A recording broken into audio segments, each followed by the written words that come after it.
Know you need to change your diet, but you don't know where to start? You're not the only one.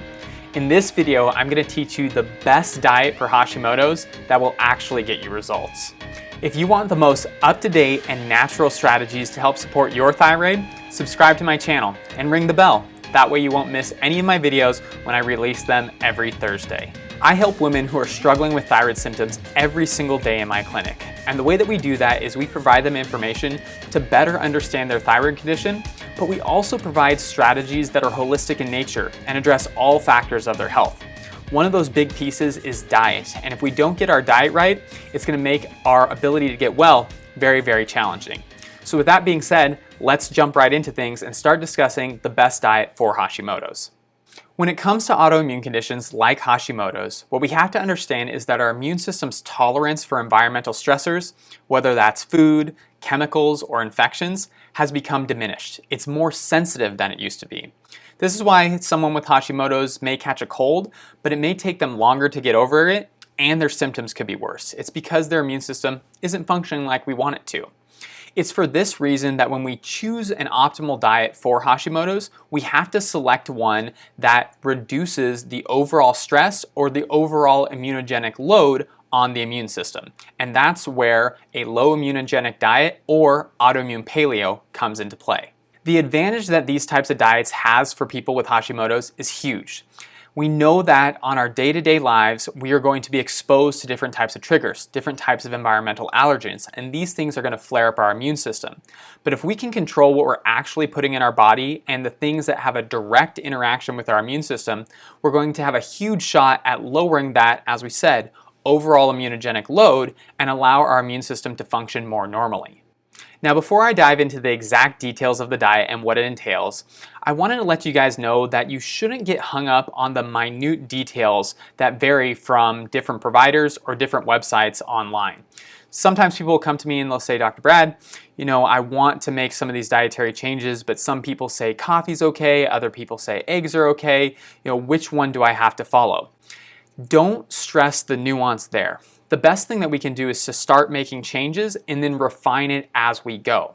But if we get too hung up on the differences, it's going to make it very difficult for us to ever get started. So what is actually included in a low immunogenic diet, commonly known as autoimmune paleo or AIP? Well, of course, we're going to be avoiding processed foods, refined sugars, and processed oils. No matter who we are or what we're dealing with, we don't want to be consuming too many foods that come from a box, a bag, or were chemically processed. So that goes without saying.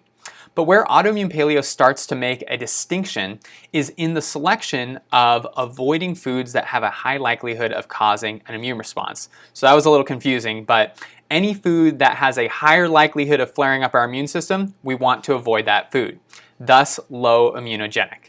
So some of the biggest foods that can cause immune responses include things like wheat, other gluten-containing compounds like barley and rye, and non-gluten containing grains like millet, sorghum, buckwheat, and quinoa. Essentially all the things that you'll find in your processed gluten-free treats. The other category that can be huge for people with Hashimoto's is dairy. So we're not saying that some people may do better with cow's milk, goat's milk, or sheep's milk. I'm not here for that argument. Any milk from any animal is something that we should avoid, at least in the beginning, and that includes all the products from that milk. Other big hitters that we should avoid include things like corn, soy, alcohol, caffeine from any source, and yes, coffee. Coffee is known to be an immune stimulant, and it can be a problem for people with Hashimoto's. Not for everyone, but definitely there are some people out there who do not tolerate it very well. Sorry about that one. But by this point, you might be saying, Dr. Brad, this is pretty much stuff that I knew about.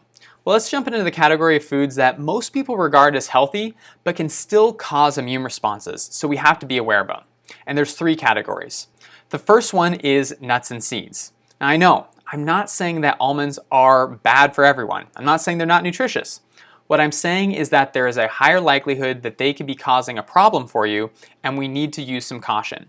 Also, some people may respond to almonds but not cashews, or vice versa. Therefore, we take them out as a group, and that allows us a better understanding of how you as an individual will respond to them when you bring them back into your diet.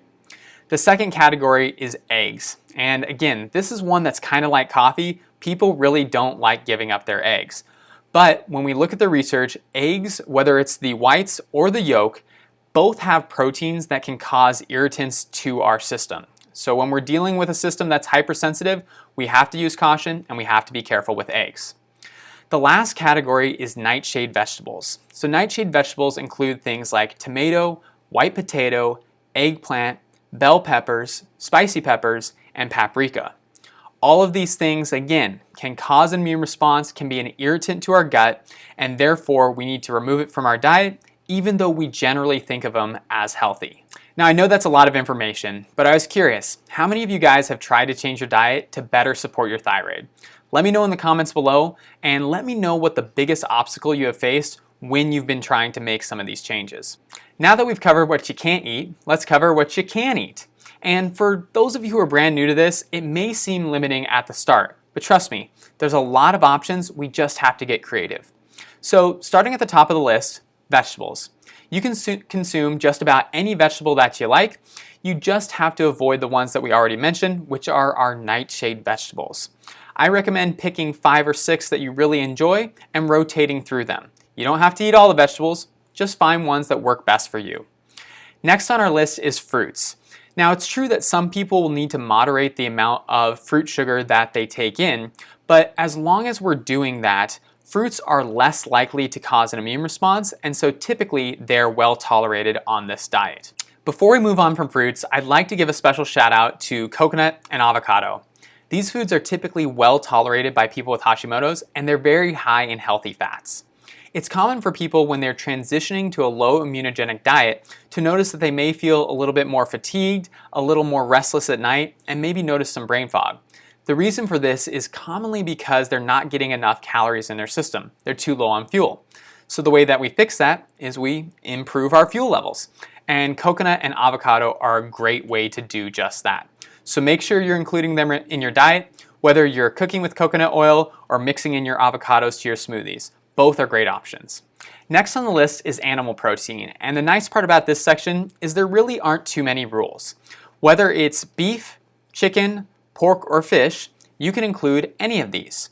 Shellfish is also included, but we need to be aware that some people do not tolerate those very well. However, in general, animal proteins are not immunogenic, and so they are very well tolerated by most people with autoimmunity or with Hashimoto's.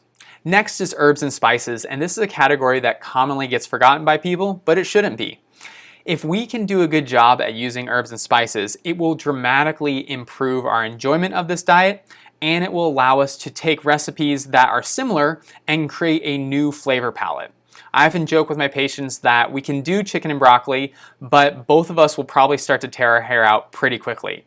If we change that chicken and broccoli to add a little bit of garlic if it's tolerated, maybe a little basil or thyme, a squeeze of lemon, add salt and pepper as needed, it can make the meal much more enjoyable for you. So go that route rather than going too plain.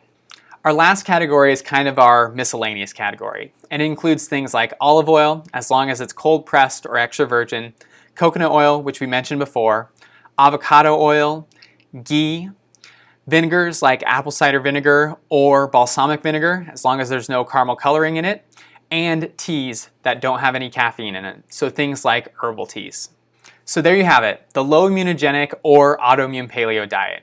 You're going to consume lots of vegetables, fruits, animal proteins, and healthy fats and oils. You're going to avoid things like processed foods, grains, dairy products, corn and soy, eggs, alcohol, nightshade vegetables, and nuts and seeds. But the tricky part isn't understanding what's in the diet, it's always implementing the diet. But I'd like to give you a quick tip. Done is better than perfect. Understand that you're going to make mistakes, and that's okay. Go in with a plan, and when you do hit a bump in the road, learn from it. Use that experience and move on. You'll continue to improve, and you'll continue to be able to refine what is best for you. I hope this video gives you a great jumping off point to start changing your diet and helping to support your Hashimoto's. But if you feel like you still need a little bit more help, I've written Dr. Brad's Dietary Strategy Guide. I know, maybe not the best name for it, but still working on it. And it will detail all the foods that we discussed in this video. If you're interested in checking that out, just click on the link in the description below and you'll have access to all that information. As always, if you like this video, hit that like button, make sure you subscribe, and share this with a friend or family member who could really benefit from learning a little bit more about their thyroid. I'm Dr. Bodle, and I'm looking forward to talking with you real soon.